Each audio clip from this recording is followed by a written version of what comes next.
matin, la suite et pas encore la fin. Bienvenue si vous venez seulement maintenant de nous rejoindre. Place à présent à notre cours hebdomadaire d'économie, de petite économie, de micro et quelquefois de macro-économie. Ce sera avec Martial Hervé Elisha, notre professeur de circonstances. Et aujourd'hui, nous allons surfer sur l'actualité. Hier, on en parlait ici, à cette même table. On parlait du dernier rapport de Transparency International Bénin qui présente le hit-parade de la corruption à l'échelle de la planète. Et Transparency a épinglé le Bénin à la 110e place. C'est pas très glorieux. On en a longuement parlé. Vous avez donc choisi aujourd'hui de nous parler de corruption, mais pas de la grosse corruption, fait de détournement, de prévarication, de bachiche, de pot de vin, de dessous de table. Mais vous avez choisi de nous parler d'une autre forme de corruption, plus pernicieuse, plus insidieuse, plus difficile à évaluer ou à déceler. Martial, bonjour. Bonjour Winner, bonjour à nos téléspectateurs. Vous avez su bien planter les décors. Juste là, quand on parle de corruption, on a simplement à l'esprit le fait d'aller corrompre un agent pour avoir des avantages, c'est-à-dire donner de l'argent, c'est-à-dire faire circuler des pots de vin et consorts. Mais au-delà de la partie visible de l'iceberg, parce que ce n'est que ce que nous voyons, il y a quand même une autre forme de corruption que la Banque mondiale, dans un rapport, a qualifié de corruption discrète, pour ne pas dire corruption silencieuse. C'est cette forme de corruption-là qui est alimentée par le comportement des agents dans l'exercice de leurs fonctions. Ce n'est pas à chaque fois quand on va leur remettre de l'argent, peut-être qu'on est en train de s'adonner à de la corruption, mais il y a une autre forme de corruption qui part du fait même que ces agents-là, dans l'exercice de leurs fonctions, créent quand même des dommages assez appréhensible à l'économie nationale. Donc, d'une certaine manière, c'est de ça que nous allons parler ce matin. Vous voulez parler des agents de l'État, pas du secteur privé, hein, du secteur public, ceux-là qui sont commis à des tâches dans la fonction publique et qui les remplissent pas toujours.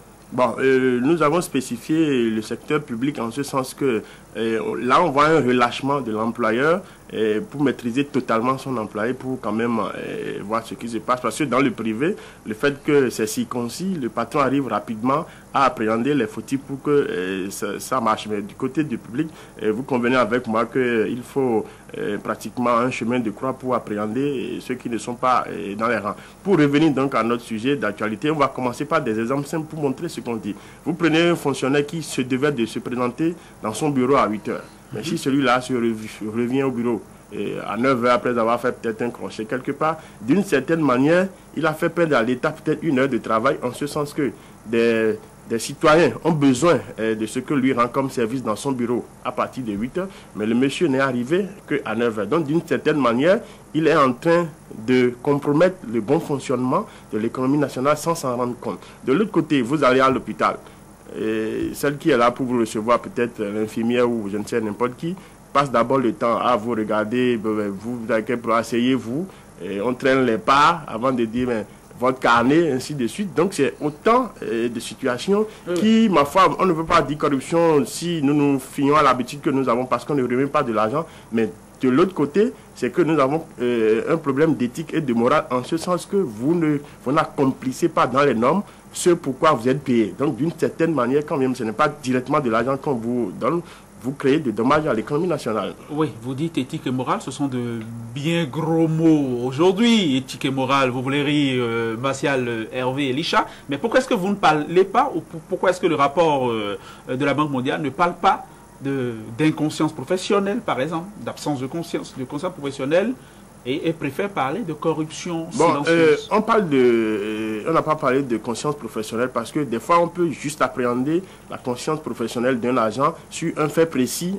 qui se passe au niveau de sa carrière. Mais quand nous nous retrouvons dans une situation où cela est devenu une habitude et érigé en règle, où peut-être les gens arrivent en retard, on laisse d'abord le sac, on va prendre de la bouillie, on passe tout le temps avant maintenant de commencer par s'occuper des gens. De l'autre côté aussi, ce n'est pas que nous sommes en train de jeter la pierre aux enseignants par exemple, mais si vous prenez par exemple un enseignant qui sait qu'il a la tâche, l'autre, de former des gens qui viennent peut-être en retard ou bien qui choisit de manquer des cours ou bien dans les zones reculées où on n'a pas souvent l'habitude de voir ce qui se passe et l'enseignant trouve peut-être que bon, comme on l'a affecté là-bas, c'est trop loin, il tarde à rejoindre son poste ou bien c'est le directeur de l'école qui se retrouve peut-être en train de jumeler le CM1 et le CM2 sous prétexte peut-être que l'un d'autre, celui qui devait faire cette tâche se retrouve à d'autres activités. Ce n'est pas que nous sommes contre ceux qui sont syndicalistes, mais il y a de ces attitudes qui, de temps en temps, créent des dommages non moins négligeables. Et nous ne sommes pas en train de créer quelque chose qui n'existe pas. C'est des observations au niveau de la Banque mondiale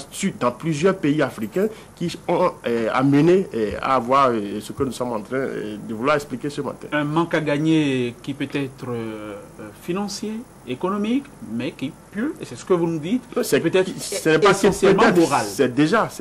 Maintenant, on va nous demander, est-ce qu'il nous suffit simplement d'expliquer cela? Ce qu'il faut faire, c'est de prendre le taureau par les cornes. L'État, en tant qu'employeur, doit commencer par mettre en œuvre des mécanismes pouvant réellement appréhender ce que chacun abat comme boulot. Parce que de l'autre côté, pour lutter contre la corruption, il faut peut-être aller attraper les gens en train de se remettre de l'argent pour dire celui-ci est corrompu, l'autre est corrupteur. Sur ce plan, au moins, on a la possibilité d'obliger tout le monde à être au boulot à l'heure.